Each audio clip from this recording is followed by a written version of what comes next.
All right, and there we go. Oh, welcome to Flak's Fireside Chats, episode 2.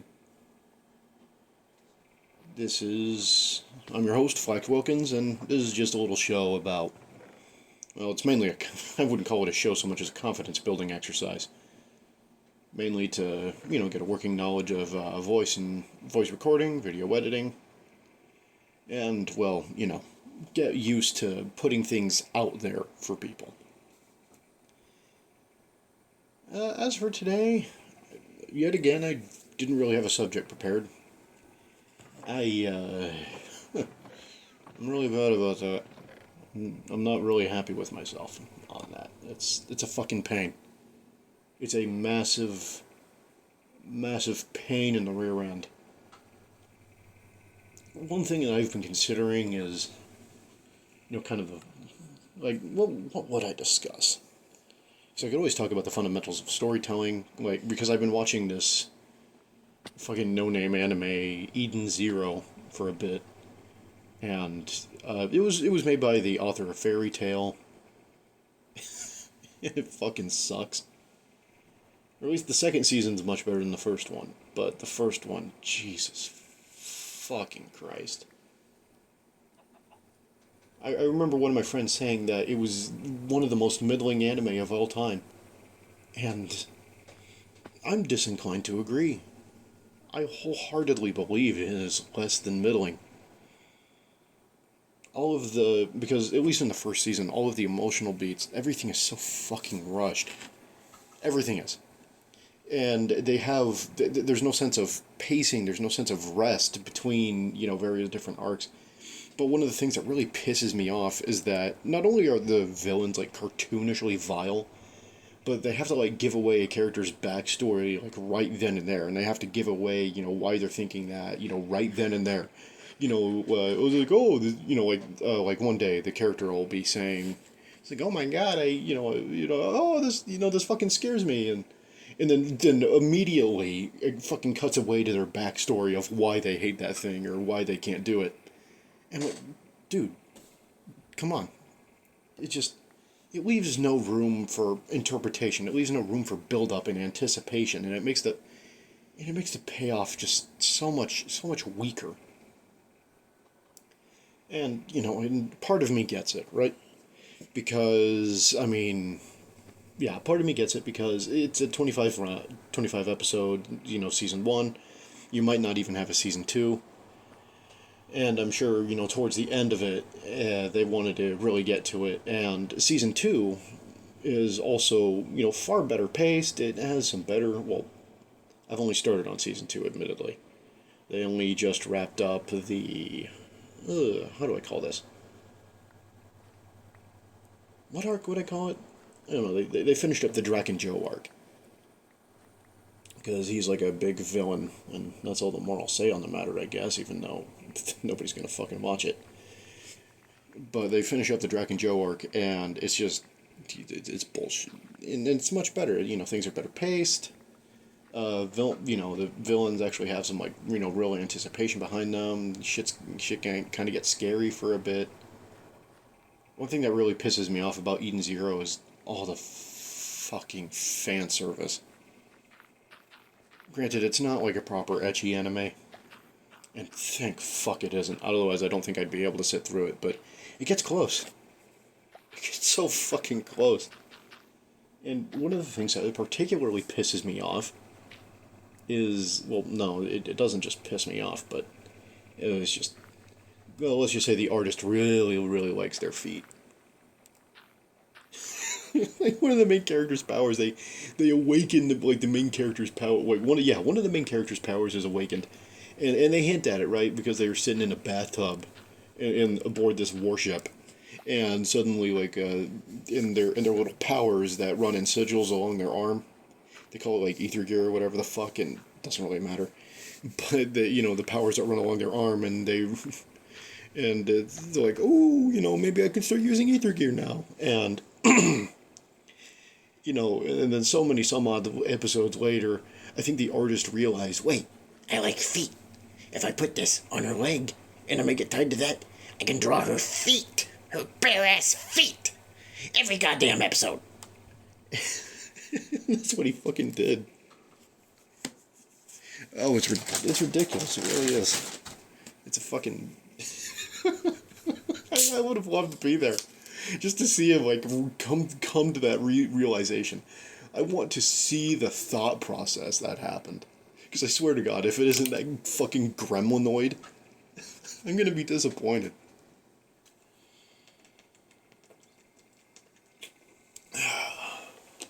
No better way to start your day than with a nice bottle of Baja Blast.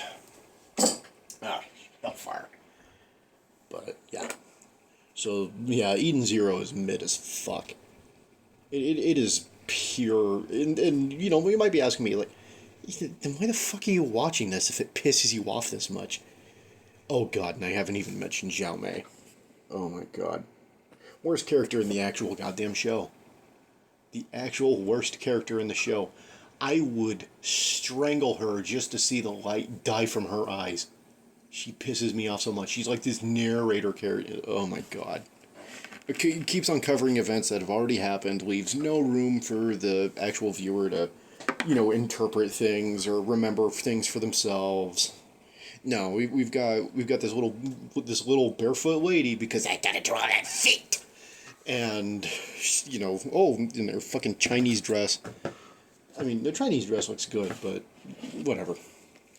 It's a fucking pain, and I hope I never see her in the show again, and I know I will, and that realization drives me to incredible and unsurmountable pain. But, and again, people might ask me, like, dude, then why the fuck are you watching this? You're a critic. Why are you watching something that is actively making you suffer, you know, as a critic? Because you don't like it and it's objectively a bad show. The answer may shock you. Doctors hate him. It's schlock. It is pure, unadulterated schlock. And it's kind of fun. Like it's fucking dumb. It's bad. But there's a certain comfort to be taken in bad writing because, at least for a fucking, you know, 1 million IQ hyper giga chad know-it-all like me, you know, I can predict where the story's going most of the time, and and admittedly the show outside of the darker moments more or less tends to remain a bit lighthearted, either through sheer stupidity or intentional design. And considering season 1 of the show, I want to say it's the former. It's not like fucking... Yeah, it's not like Hunter x Hunter, where everything was fucking... With that bizarre, absolutely bizarre and jarring tonal shift with the bugs. With the fucking Chimera Ants arc, or whatever the fuck they want to call it. I couldn't watch that arc. I couldn't watch it. That show was, you know, started off as... not super lighthearted, but there was always this, you know, pervasive sense of optimism. You know, we will be able to pull through in the end. And I got really hooked on that. I got really hooked on that sense of like, nah, don't worry, we'll handle it. And then suddenly the fucking Chimera Ants come, and you have a fucking guy literally picking somebody's brain for information. Like, literally digging around in there with unsanitized tools. Blech. Yeah. Nasty. I couldn't fucking do it. I couldn't hack it.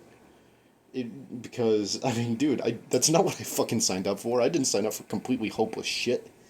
And don't get me wrong, I like hopelessness on occasion. I fucking like Helsing.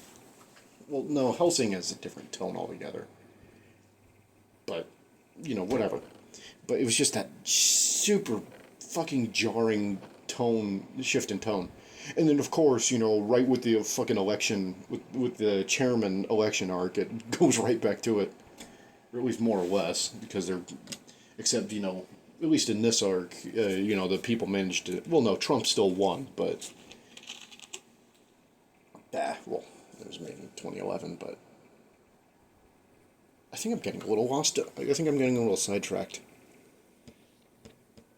Yeah. But it's just... Basically, I think the lesson is that there is a lot of enjoyment to be found in something that is just pure, earnest slop.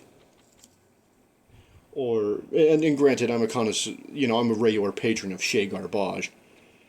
I like trash sometimes, and frankly, being a critic and not enjoying trash on occasion, I think it really dulls your senses.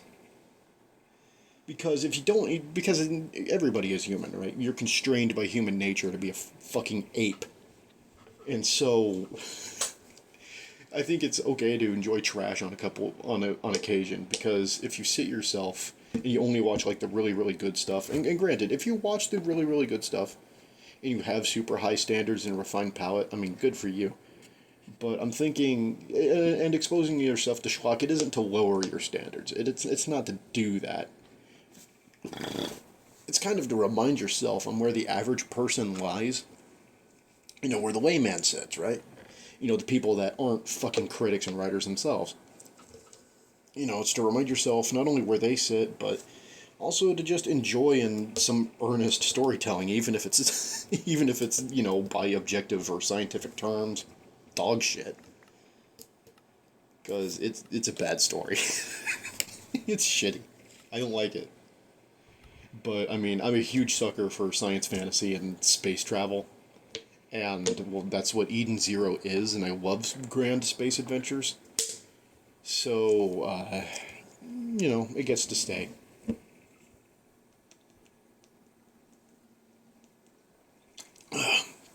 That's what I get for growing up with Star Wars.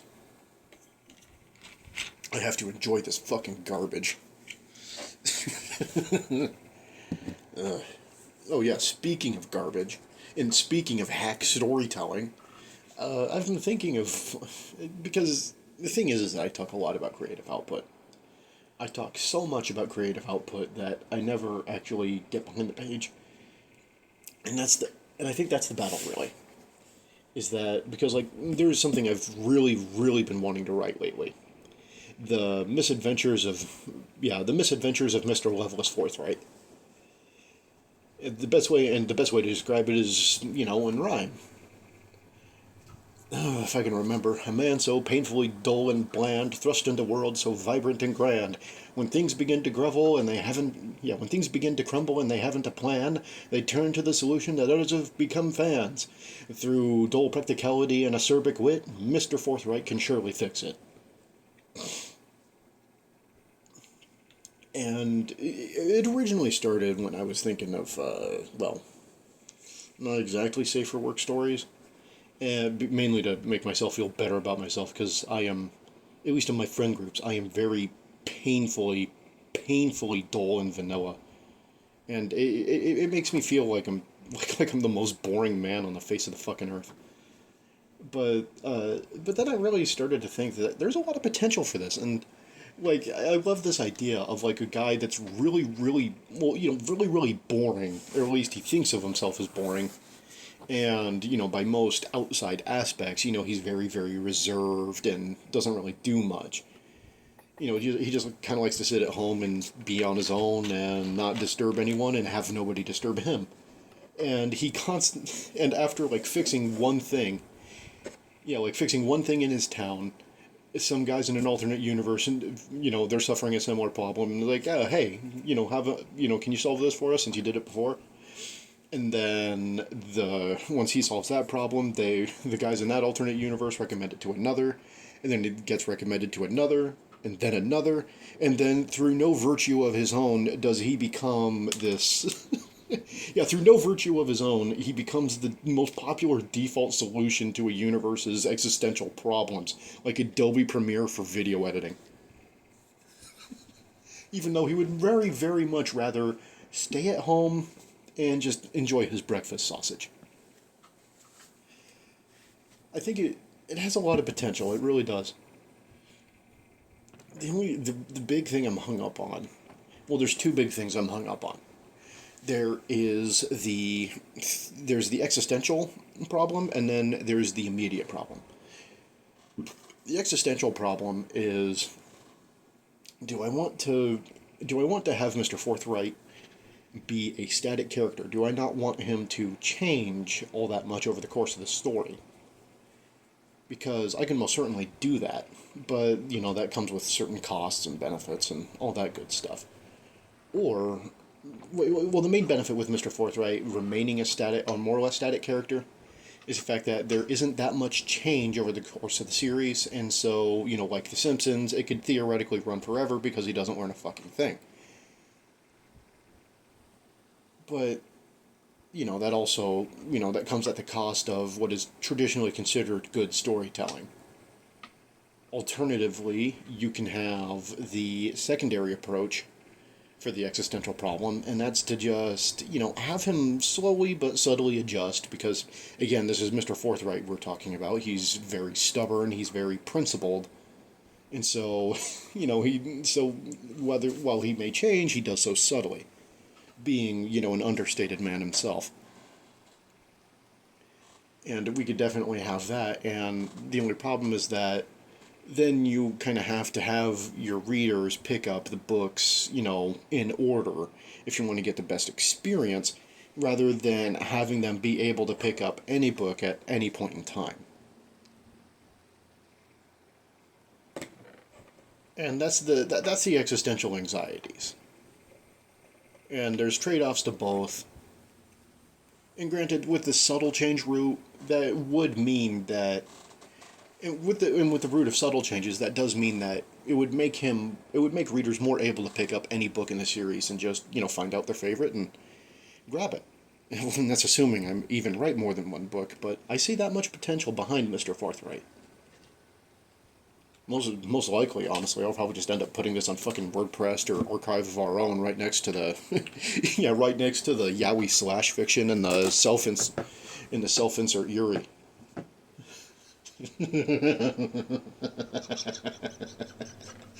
Oh god, can you imagine that?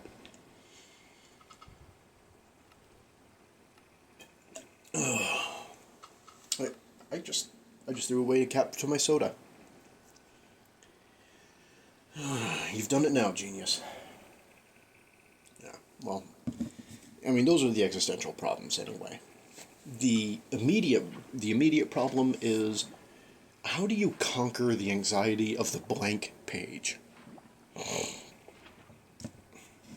Because I think that's where most writers tend to get stuck. Or at least it's where I get stuck a lot, and I'm sure if everyone else could solve it, they would, there would be a lot more things being written. How do you overcome that anxiety of the blank page? How do you take that sheer nothing? How do you take that sheer nothing and make something out of it? Who are you to assume that you can make something out of nothing? And that's the and that's the fear, right? At least for me, that's the fear, and I imagine for many other people, that's also the fear. Granted, I'm also a very unique... Well, no, not exactly. I would say I'm more unique in my combination of common traits rather than the uniqueness of the traits themselves. Maybe. Or maybe I'm just a fucking blowhard. That's also a possibility.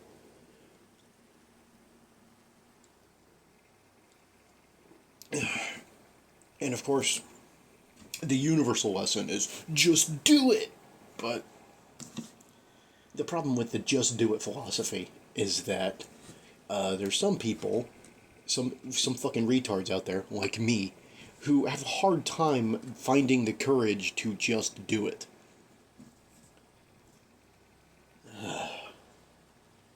So it really brings into question, how do you work up the gumption?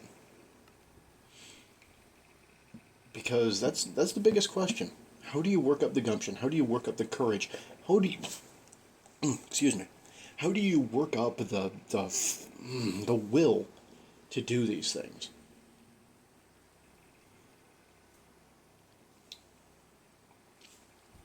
Honestly, I wish I had an answer prepared. Because saying just do it is perhaps the best, worst advice that anybody can offer. And the only problem is that when you're someone of my place, There's a lot of writing resources online, but when you've obsessively studied how stories are constructed for years and years, a lot of a lot of the lessons provided are already more or less second nature. So you don't really get as much value out of those lessons as you may think, or as you want, really, because we turn to the lessons not for because I'm thinking a lot of us, we don't really turn to lessons and teaching to learn so much as to gain to gain confidence in ourselves again. Or most certainly, that's my reason for doing it.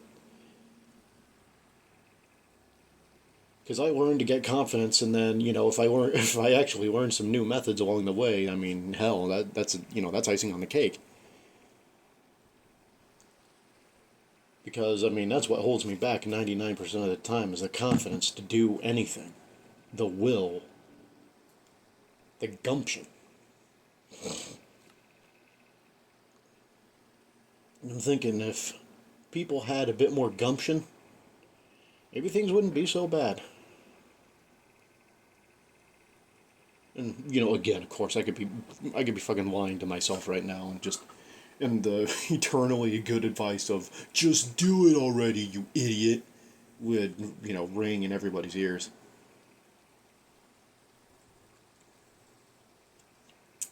And I'm not disinclined to agree with them either, because just doing something and gaining that confidence through practice and getting that knowledge through practice. I mean, that's why autistics get so good in their field, is because they find something that just grabs their interest. And then they have that grabbed interest, and then they just get really, really into it. Because people think autism is like some idiot savant syndrome. No. I speak as an autist myself. I wasn't a Star Wars lore nerd because I was born with the knowledge of Star Wars lore. I was just really, really into that shit. I just fucking loved it. Because I saw robots and spaceships and space and flying around and fucking visiting other planets. And it was fucking cool.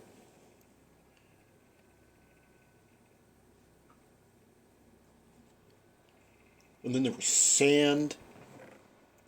And then the characters complained about sand, and then I asked myself, what the fuck is this stupid shit? But then the robot armies started going on the screen, and they started shooting each other, and I clapped.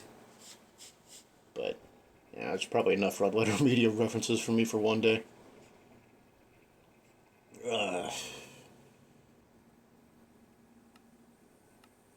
Well, it looks like we've run for about 20 minutes. Let's double check my timer here. Oh yeah, we've been running for about 23. I mean, that's longer than most episodes I record in my truck. And for once, this episode is going to be coming on time. And I'm out of things to say, so, I mean, hey, thank you for listening to my Fireside Chats. Public episode number 2. And, well, that's enough. Get away from me.